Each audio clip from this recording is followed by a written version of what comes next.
Hello and welcome to The Game Changers, the podcast where you'll hear from extraordinary, trailblazing women in sport.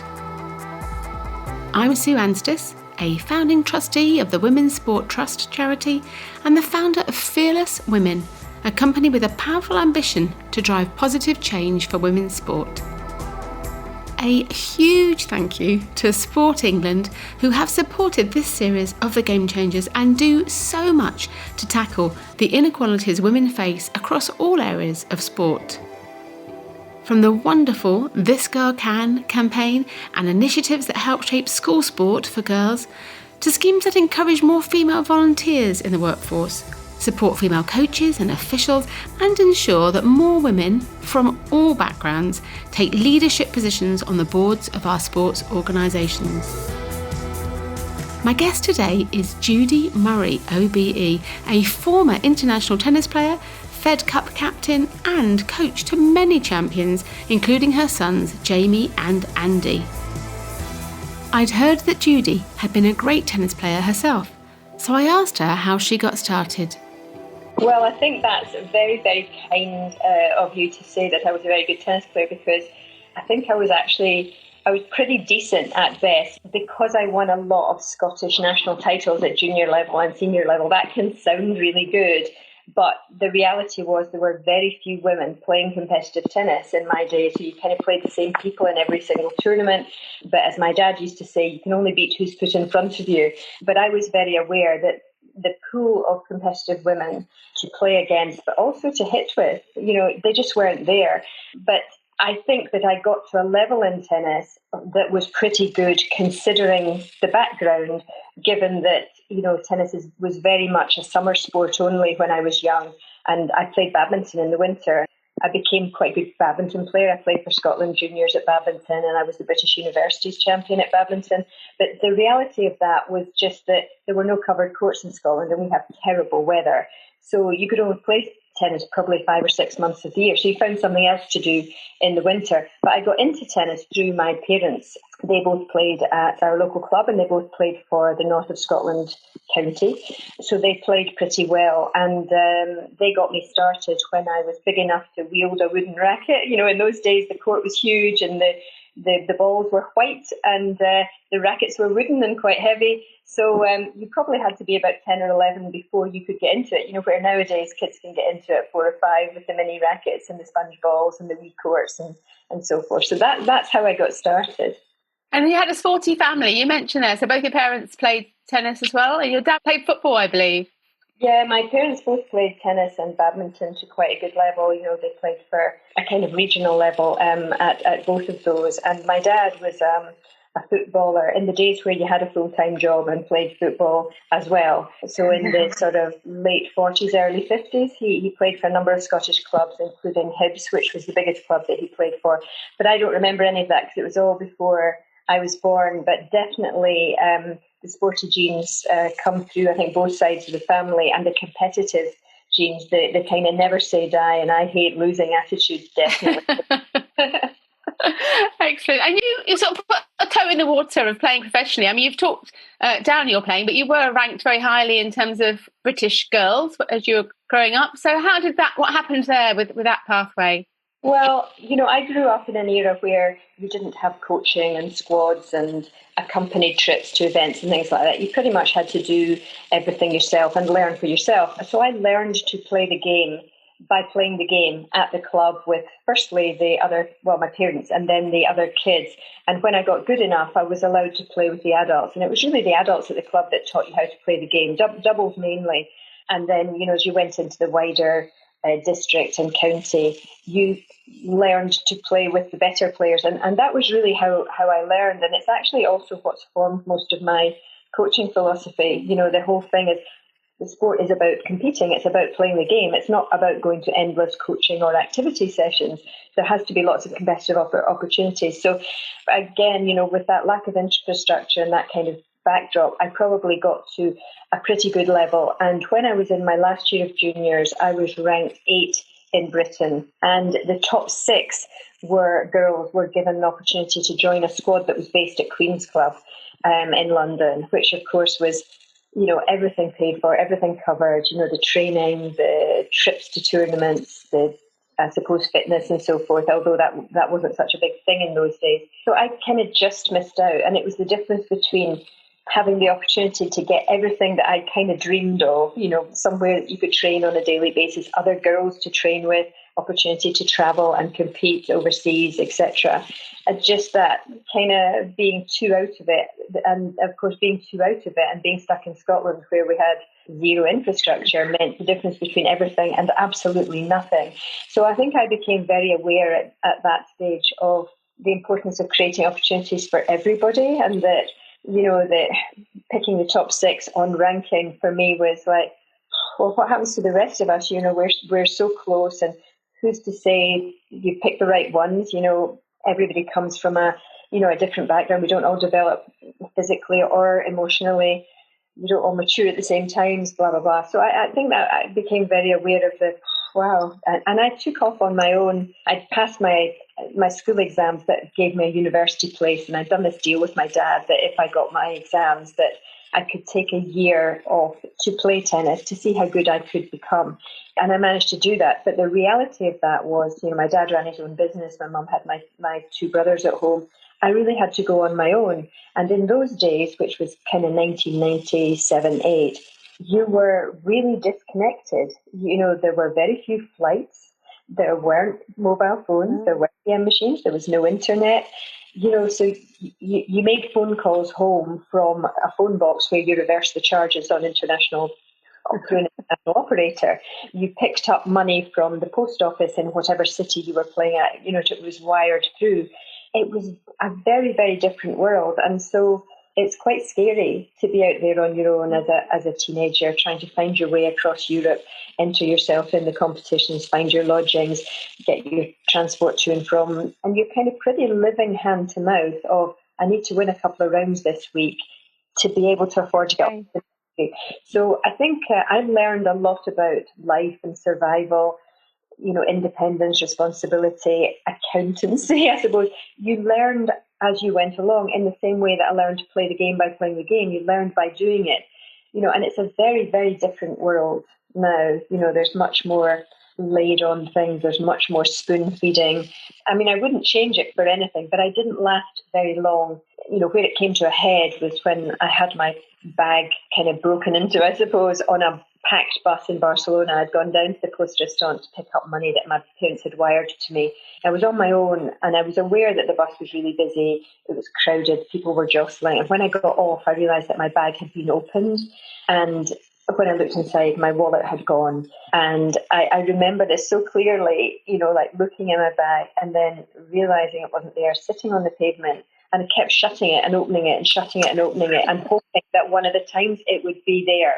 And when I realised that it wasn't there, I thought, right, I need to solve this, and I've always liked a challenge. I never panic when something goes really wrong. I almost see it as a, right, click into gear. What do I have to do now? And that's because I always had to think for myself. Whereas nowadays, kids would get out a gadget and say, where's the nearest police station? And then they go on Google Map and they'd find it. So I had to find a policeman. Then I had to find another one who could speak English. And I went to the police station. They connected me with the embassy. And, I managed to sort it because my passport was in my wallet. It was just one of those kind of nightmare situations.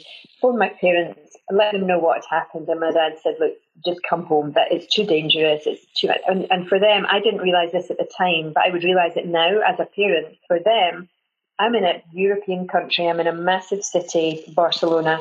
They can't connect with me. And suddenly I've got no money, no passport. And, they just wanted me to be home. So I got home and my dad said, look, it's too dangerous. We're just not allowing it. And I think in some ways I was quite relieved that they made the decision, that it wasn't me that was sort of saying, I can't do this. It's too tough or whatever.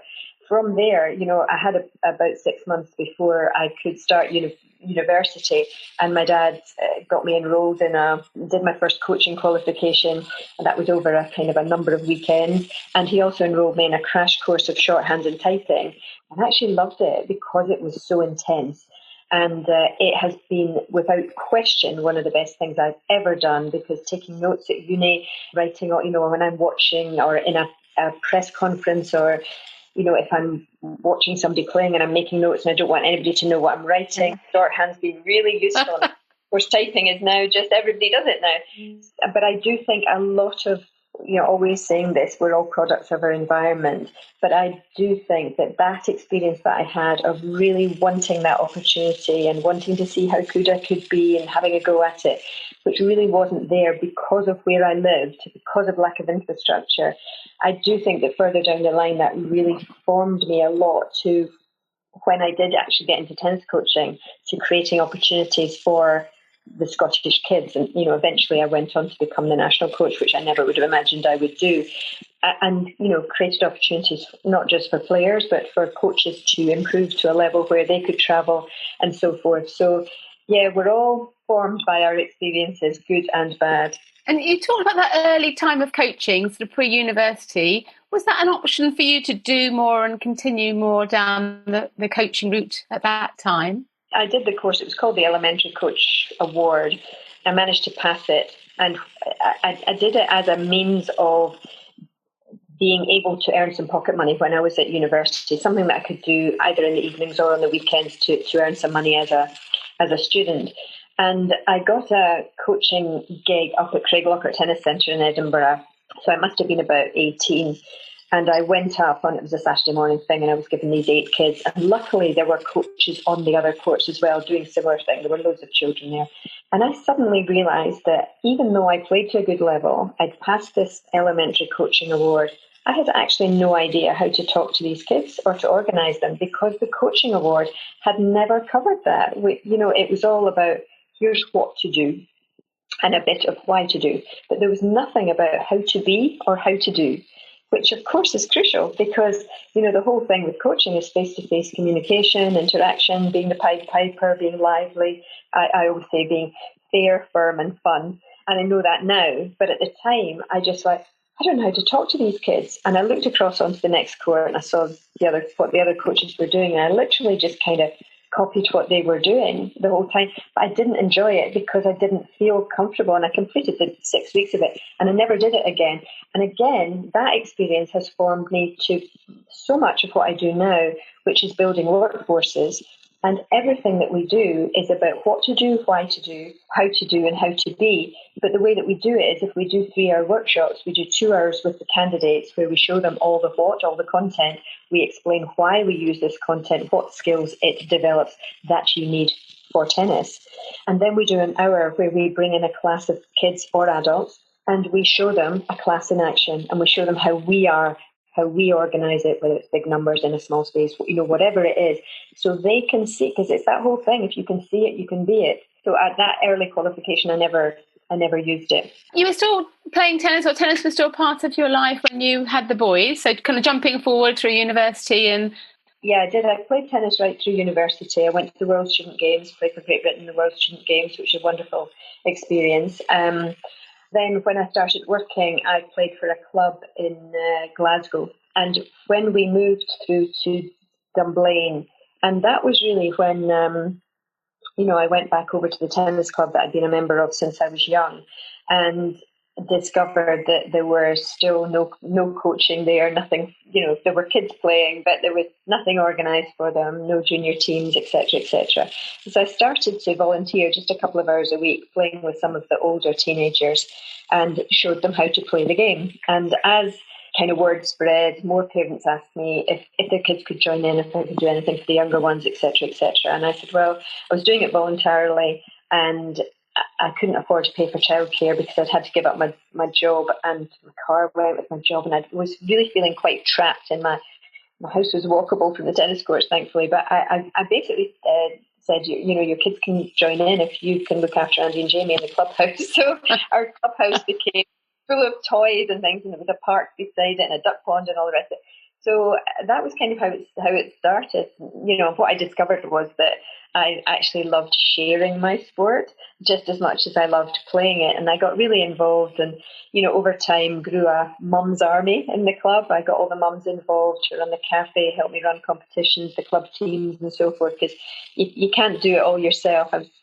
I knew what needed to be done, but I kind of basically brought all the mums in and said, right, okay, and who wants things to happen more for their kids than the parents? So that made total sense to me as well. We had a wonderfully thriving club over the years, which was a whole lot of fun. But Jamie and Andy, obviously, as very young children, grew up in a wonderful community club environment where all the older kids would play everything with them, from football to table tennis to water bomb fights to tennis itself, of course, and the golf club was next door. I mean, it was a brilliant environment for kids to grow up in. And you transitioned then on from there. So you became, I believe, were you the first woman to pass the LTA's Performance Coach Award in the 90s? I was. Yeah, so what happened was that as the kids at the club were getting better and better, and some of them were getting to a level where they were playing at sort of Scottish national level, and I realised how much the game had changed since I learned to play it. There was double-handed backhands, there was topspin serves, there was weird grips like what Rafa uses, the Western grips and so forth, and I'd learned very traditional wooden racket, step in, swing over your shoulder, follow through kind of stuff, and it wasn't working with and I was thinking, oh gosh, I need to do another qualification. So I did the second qualification, which was called the Intermediate Coach Award. That was a 1-week course, and I found the same thing. I found that it didn't give me what I wanted. I wanted to see how people coached good kids on a daily basis.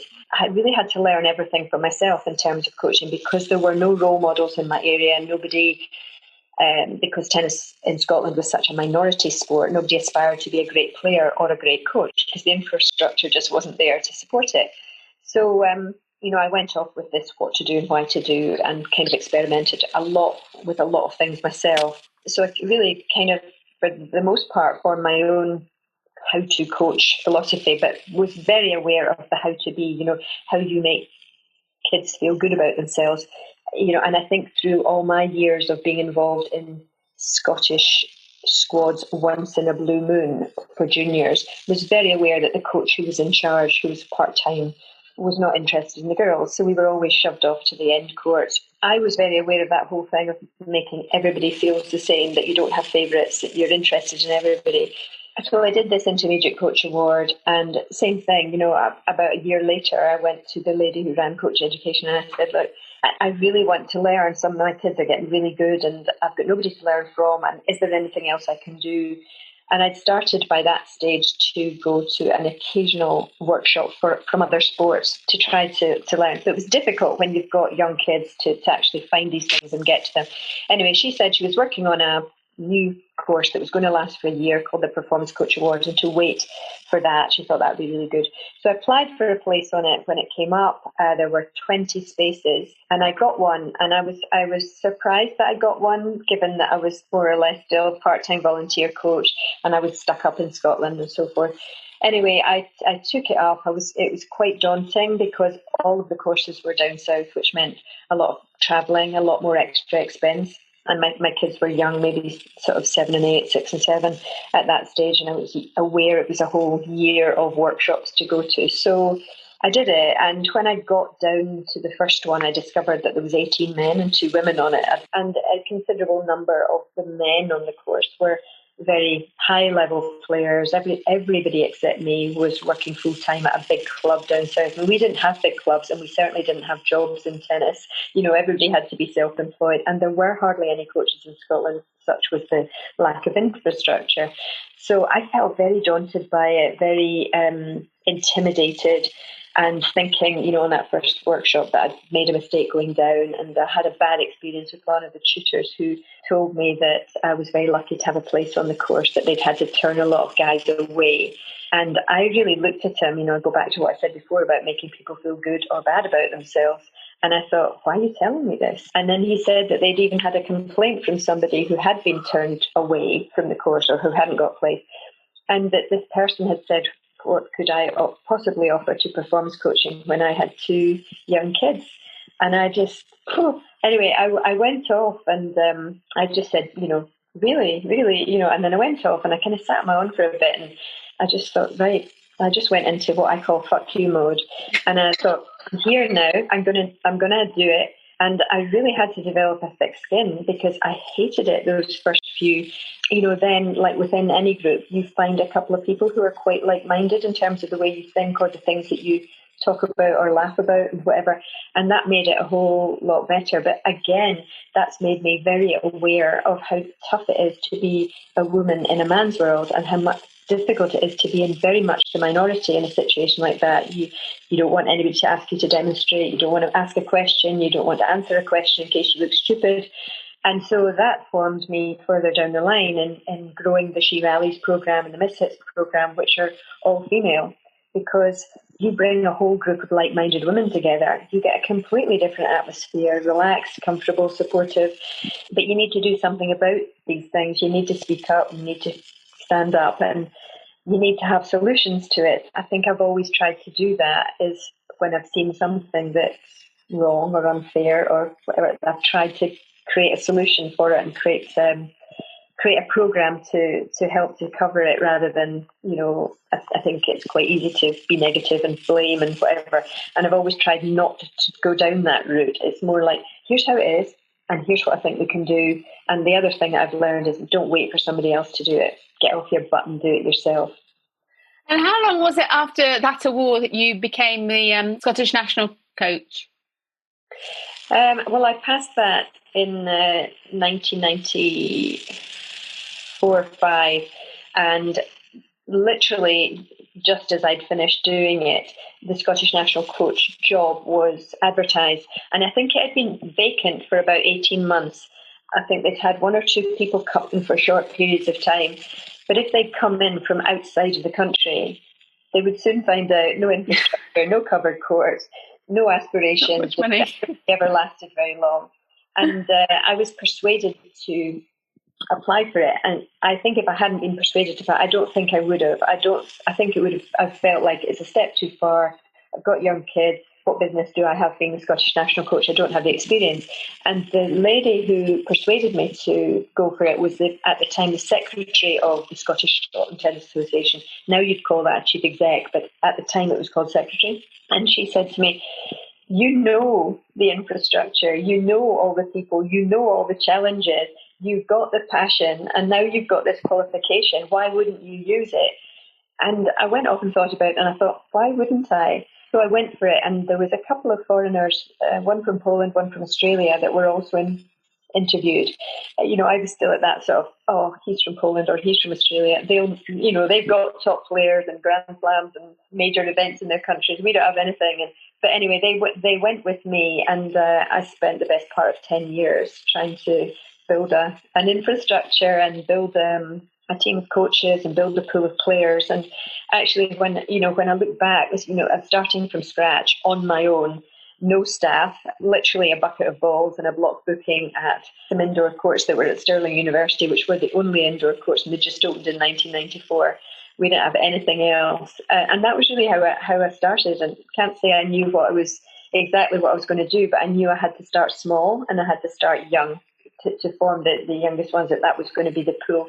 And I started with 20 kids aged between 8 and 11, and they came in at first just during the weekends, and then some of them who would come in during the weeks. And we sort of built up from there. But of those 20 kids, we got 4 Davis Cup players and 1 Fed Cup player in Elena Baltasha, who was world top 50 eventually, and Andy Jamie with their slams and Davis Cups and world number ones. Jamie Baker played Davis Cup, and Colin Fleming, gold medal at Commonwealth Games, mixed doubles, and made top 30, I think, ATP doubles. So, and we got coaches out of that as well. Leon Smith, who's the Davis Cup captain and head of men's tennis, very successful coach. He started with me when he was 20. I took him on as an apprentice, couldn't afford to pay him, but he came in. I said, I can give you the experience and all the rest of it.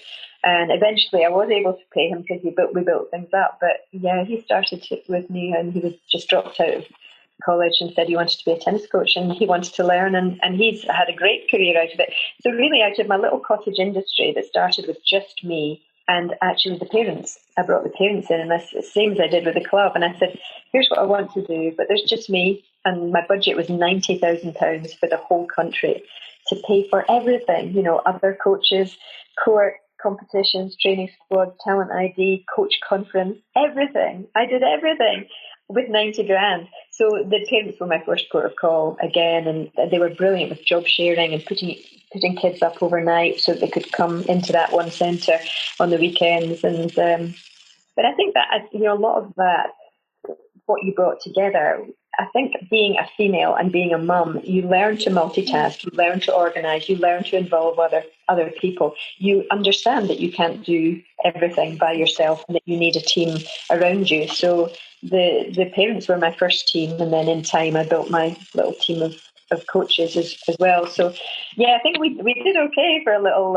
cottage industry. I'd say. I really, really enjoyed your autobiography, Knowing the Score. A big recommendation to anybody listening to read that. And it gives a fascinating insight into your backstory. Does it really frustrate you that for so long you were just viewed by many people as this kind of pushy mum? Yeah, it really, and still annoys me, because still some people, assume that's what I was, and others who say, oh, it was all right for Jamie and Andy, their mum was a tennis coach. And I go, I wasn't a tennis coach. I learned to be a tennis coach so that I could help them and others before them, because they were just little. But I've always kind of railed against that, because for me everything was about fun and opportunity and learning and trying to improve and being supportive. And of course, in an individual sport, the onus is very much on the parents to make things happen for the kids. And when you're a kid, somebody needs to open the door for you, whatever it is that you do. And that is the job of the parents. We create the environment in which hopefully they can thrive. But I think that the British media, they kind of painted me as that pretty much from that first Wimbledon, where I was pumping my fist in the player box, which is possibly quite unusual for a mother of sons, doing that. And I think what many people failed to realise was, I've been there supporting them when nobody was watching them ever, all the way through, just because you do.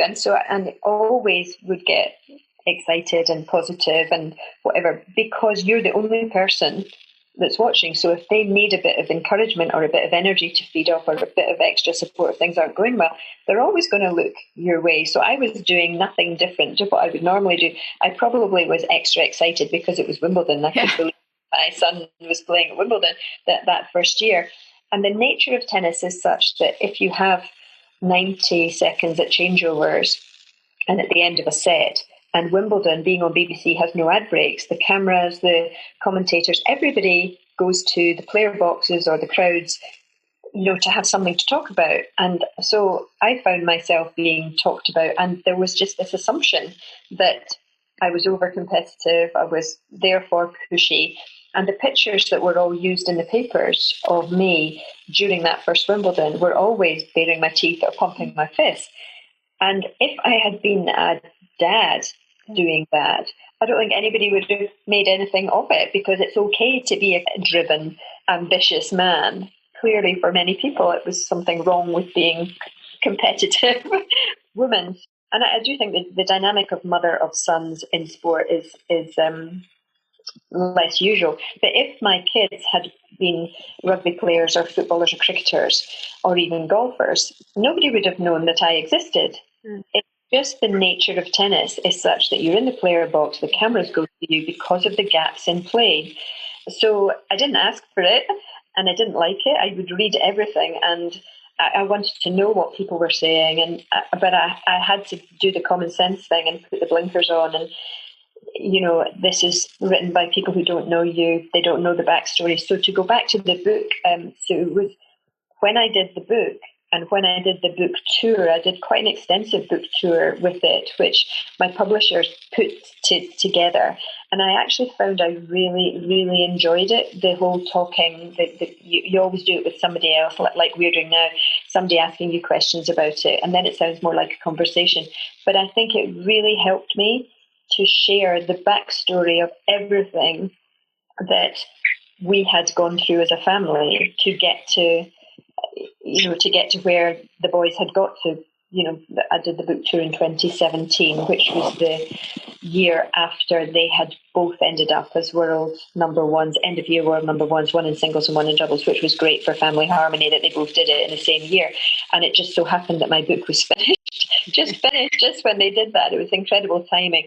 So when I did the book tour, it really helped me a lot to feel like I was telling people, here's actually how it all happened. And I think the other thing that perhaps changed people's perceptions, I mean, and I could understand why if members of the public would see me at, and the only pictures they would see of me were me pumping my fist or baring my teeth or whatever, or they saw me in the player box, I could understand why they would think that that's what I was like. I could understand it.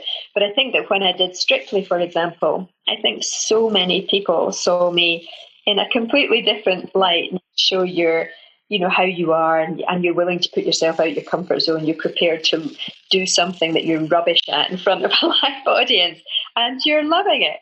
And I think that changed a lot of people's perception of me as well. But I do try hard now to use my voice where I can to be supportive of female coaches, women in sport, etc., because I think it was in the Olympics in 2012, and you wouldn't have got me to stand up in front of people and speak for love nor money. And I went along to listen to somebody else talking at a female-only conference that was part of 2012.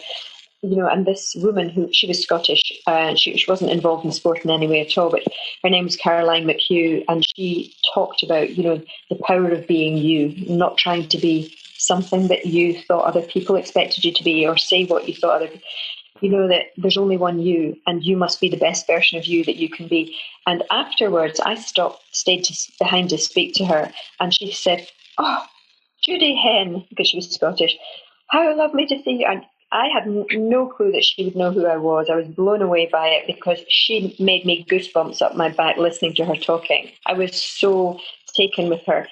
Anyway, huge tennis fan. She invited me to tea at her house, when I was next in London. It was the strangest thing. But from this one woman gave me the confidence to speak up. And the first conference that I put together when I did the LTA She Rallies program, which is a female workforce bill, I asked her if she would come and close the conference and do a similar kind of talk. And she came all the way up from London. She did it as a favour for me, because I think, and I'm like this as well, if a woman asks me to do something, 99 times out of 100, I will do it if I can, because it's a woman that's asked me, and I know how much harder it is to make things happen as a woman and for women in sport. And she did that for me in the same way that I would have done that for her if she had asked me to do it. But she just blew me away with this. She really made me feel like, yeah, I've got something to offer. I can speak out. And I think for all those years where I was painted as the pushy mum and all the rest of it, I didn't do the media. I didn't speak out because I just didn't. I just got on with it. But actually, once Andy won Wimbledon, I really felt like I could speak out. And all these things happened around the same time. I got offered the Fed Cup captaincy at the end of 2011. Everything happened around that kind of 2-year period. Stepping out of your comfort zone and speaking up in front of people is incredibly daunting for anybody. And I hated it the first few times that I did it. And I kind of analysed what I did. And I wrote down things that when I watched people who were good at public speaking or that I enjoyed speaking to, what did I like about it? How did they put things together? My terror was always that I would forget what I was going to say, but you make yourself do it. I made myself do 3 conferences a year, tennis conferences a year, because in all the years that I was trying to learn from going to overseas workshops and overseas conferences, I never once listened to a female coach. It was always guys.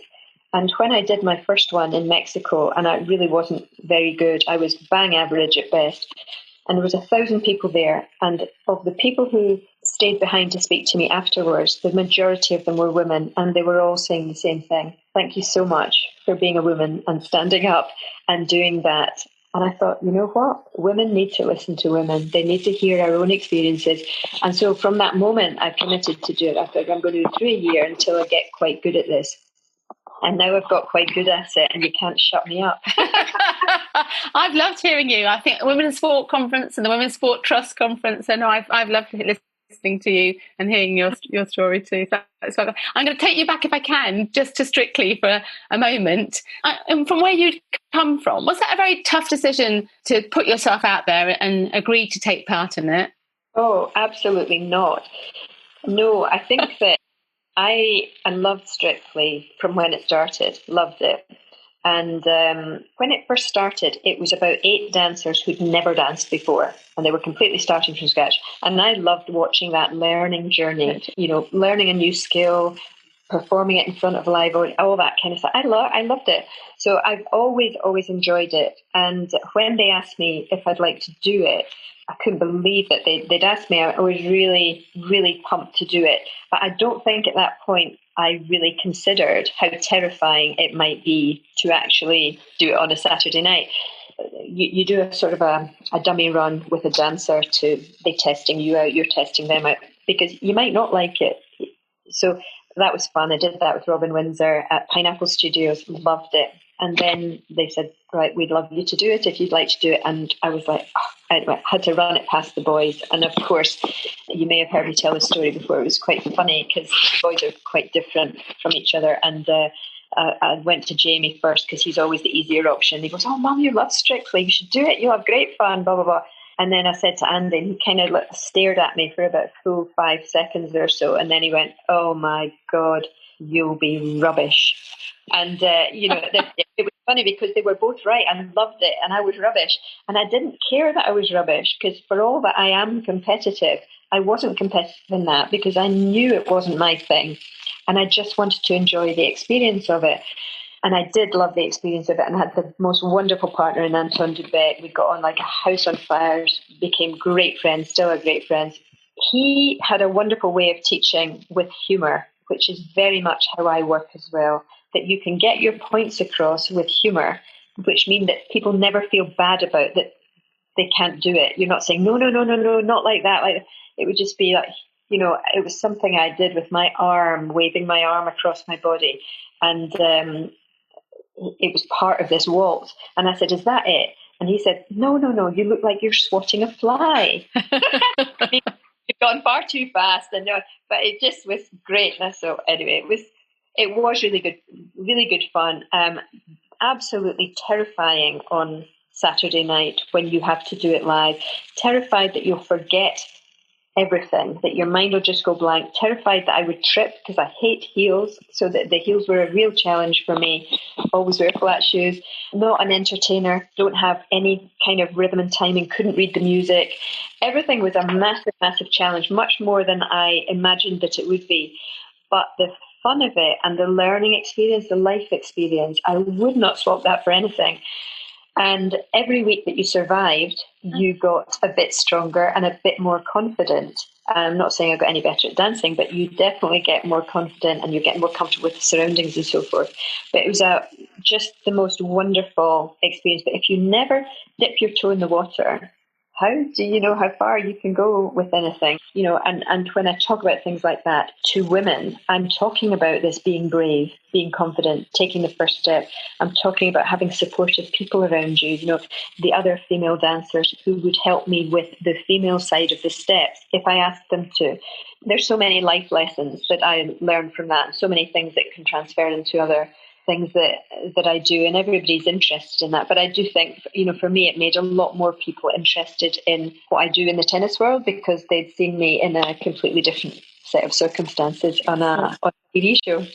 Excellent. Tennis obviously is one of the sports where I think we see women have more semblance of equality in terms of prize money and media opportunities. But do you feel it's still quite a male-dominated sport?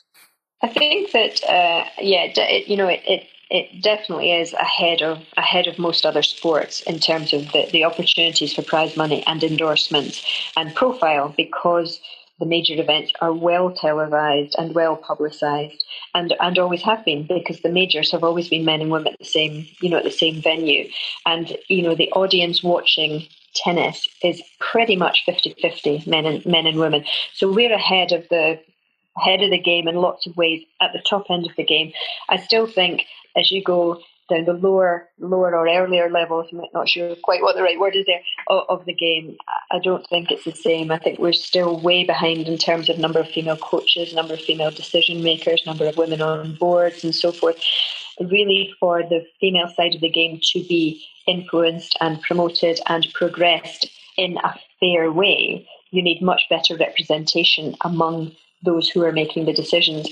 So I speak about that quite a lot, and I talk about the importance of having a pathway for women within sport. And I don't just mean in coaching, I mean in everything, so that you can see what's the next stage. If you want to progress and you are competent enough and confident enough to progress, that there is a pathway for you. And I would say that probably all sports don't have a female pathway, and I suppose I experience it more on the coaching side, so therefore it doesn't surprise me that most of the higher positions within tennis are still occupied by men, even on the women's side of the game. Our head of women's tennis, head of coach education, head of performance coach education, they're all men in those positions. And I've always argued since I started speaking out that every sport should have a female focused development strand in its strategy that is led by women, because women see things on behalf of other women. They see them with their eyes, they hear them with their ears, they understand their bodies, their psyche, etc.,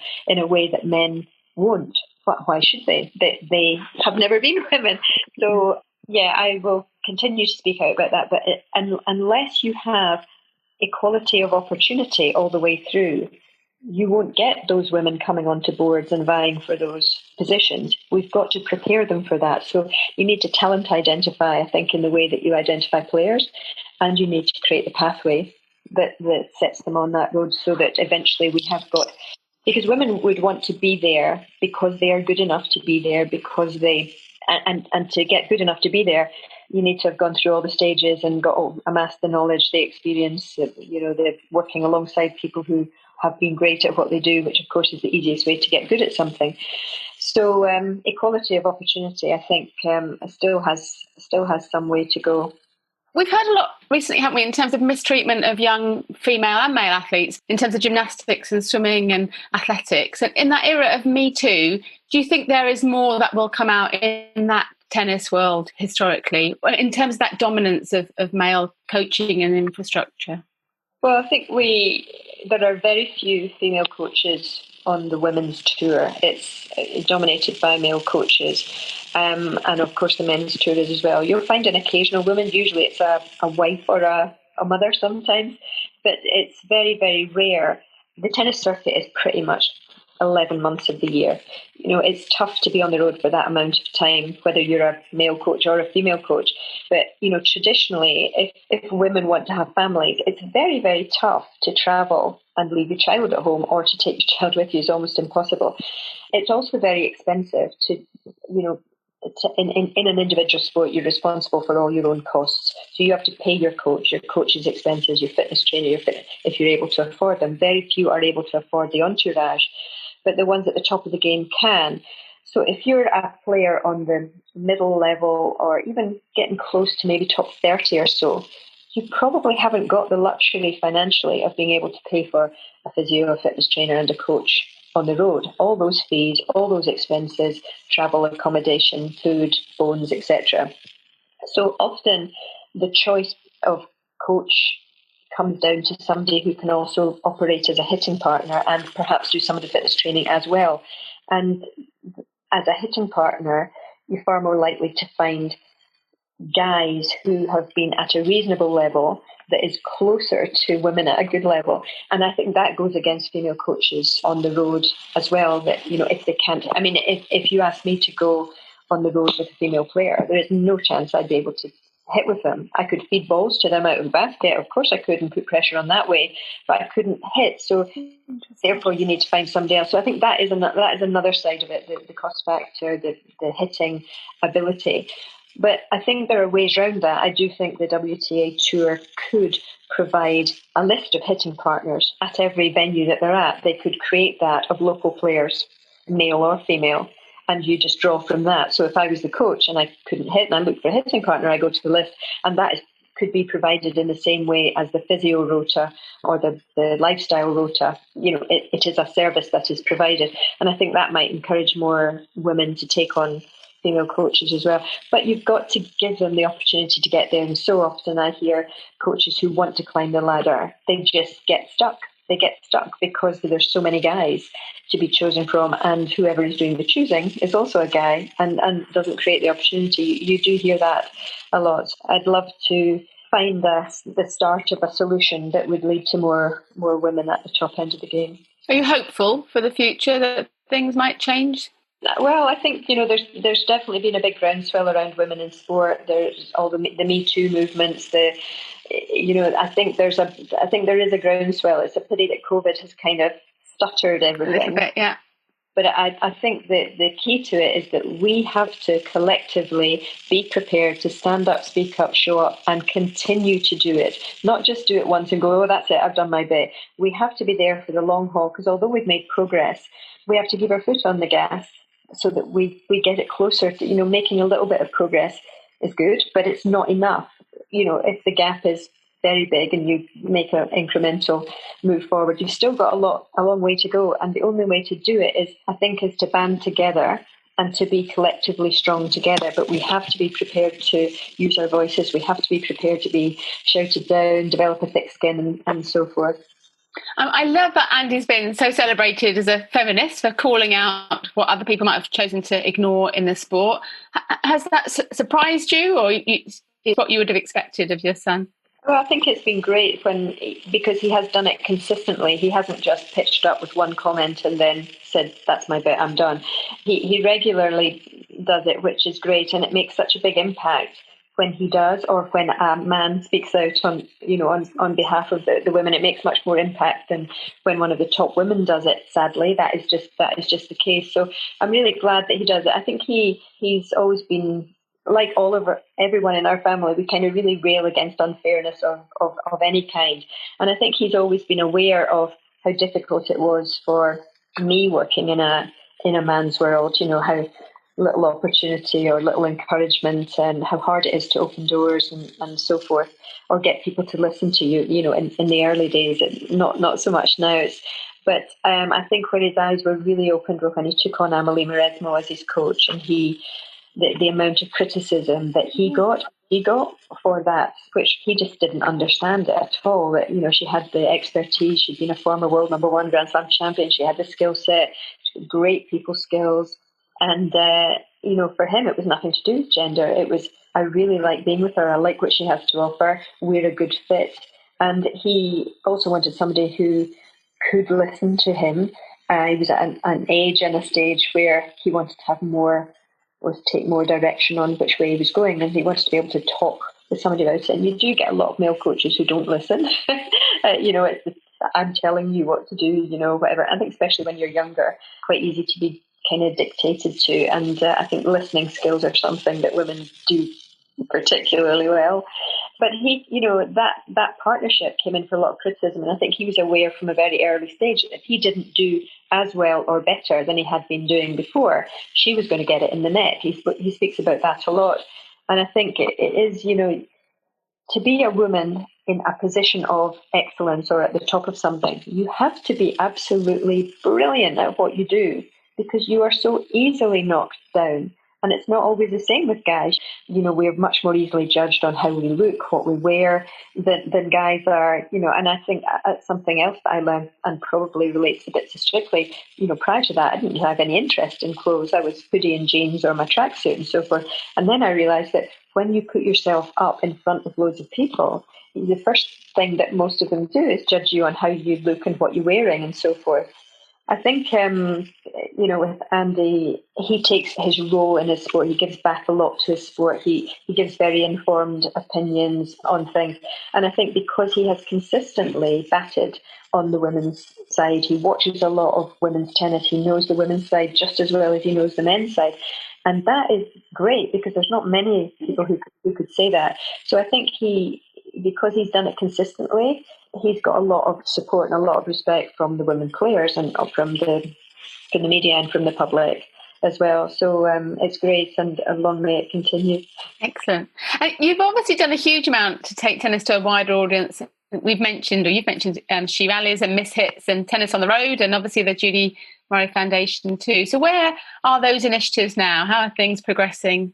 Well, Miss Hits, I started off in order to get more little girls coming into tennis. So creating a girl-friendly environment, so activities or an environment that was just for girls. So it's all the skill-building activities that you would typically find in starter programs, but we've plotted around it girly things like music and dance and cuddly toys, cartoon characters and so forth, because we wanted it to be something that they could really engage with and develop this, created a friendship group, develop the skills that you need to be able to play tennis and learn a bit about tennis through the cartoon characters who all kind of represented a tennis shot, Bella backhand, Valentina volley, etc., etc. And that's a great wee programme. And last year, FIFA and English cricket both told me that that programme had inspired what they were doing with girls. And I was like so thrilled to bits because I created that about 6 years ago. I mean, lots of the things that I've done, I've been ahead of my time. I think, but, and I thought I was so happy to hear them saying that. So it did everything that I wanted it to do. And yeah, She Rallies was a program I created for the LTA, which was all about building a bigger female workforce, bigger and stronger female workforce. And it involves, we've got 52 ambassadors now. We started with 26. And they go out into their own backyards and they create female activator groups around them to help them grow the game and build their own businesses. But it's a kind of a mentoring training type of program. It's quite a simple concept, but it's worked really well. So it's women for women. And the foundation just operates in Scotland, and it takes tennis into rural and deprived areas.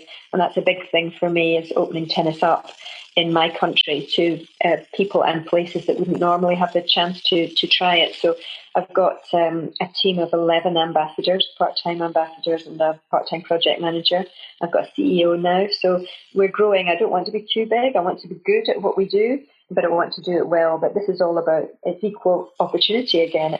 It's I've always hated tennis as kind of elitist tag. And so we actually get off our butts and we go into areas that wouldn't normally see tennis, or sometimes we don't even have tennis courts, but we show them how to play starter tennis in whatever space they've got available. So barrier tapes and chairs, chalk lines, whatever it is. But we've built a massive army of people across the country who can deliver in their own backyard. So it's all about investing in local people. So I mean, I've done a lot with that in lockdown because we had videoed all of our content. So we just turned it into online workshops, and it's increased our reach significantly. Because, the LTA furloughed most of their staff, so they were unable to deliver anything during lockdown. Tennis Scotland don't do anything like that anyway. So we were actually able to make a whole lot happen for teachers, students, parents, the whole family tennis concept, things you could do at home. It was absolutely brilliant. So I get a lot of satisfaction and enjoyment from my foundation.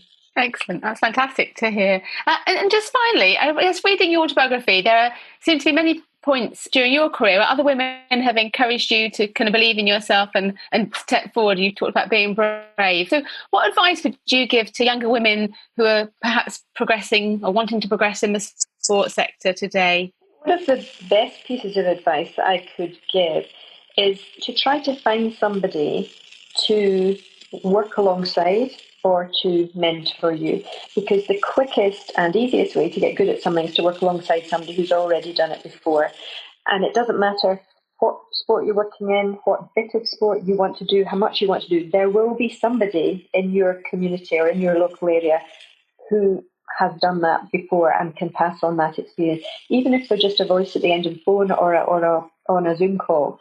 And I think that's what would have made the biggest difference to me when I was starting out, was to have had somebody that I could actually see how they did it, somebody who I could pick up the phone to. So if you can find somebody, another female preferably, if you can, just because they see the world with the same eyes and hear it with the same ears as us. But you'll find a lot of good guys out there as well. That would be my number one piece of advice, is find somebody who is excellent at what they do within your area. But there's somebody that's the voice for you, or that puts an arm around you and encourages you and so forth, because it's very tough plowing your own furrow. Thanks to Judy for sharing so much about her life and all she's doing for women and girls in tennis. If you're enjoying the Game Changers, it would be great if you could take a moment to review and rate the podcast. These ratings do make a huge difference to how the podcast is ranked and how likely it is that other people will find them. Please spread the word to your friends and family too. Another big thank you to Sport England for their kind support of this series, which enables us to share the stories of these amazing women with audiences all over the world. And many thanks to Sam Walker from What Goes On Media, who is a very talented executive producer for the Game Changers podcasts. You can find out more about all 41 of my incredible guests from this and the previous series at fearlesswomen.co.uk, or come and find us on social media at Sue Anstis or at The Game Changers on Twitter, Facebook and Instagram. My guest next week is Dame Jessica Ennis-Hill, Olympic champion and 3 times world champion heptathlete. It's a fabulous conversation, so please subscribe now and you won't miss it. I look back now and I think, gosh, what an opportunity, what an amazing, unique position I was in. It was a lot of pressure and it was very stressful, but an incredible opportunity, and to be able to deliver the way I did and have those great memories, I couldn't have asked for more, really. The Game Changers. Fearless Women in Sport.